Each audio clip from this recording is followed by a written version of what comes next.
The standard isn't a goal you aim for when it's convenient. It's a line you refuse to cross, no matter how tired, uninspired, or tempted you feel.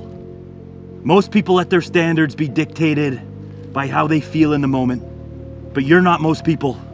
Your standard is the commitment you made to yourself.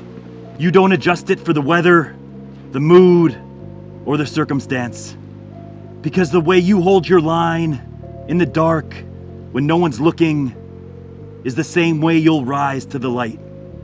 Your standard is unbreakable, and so are you.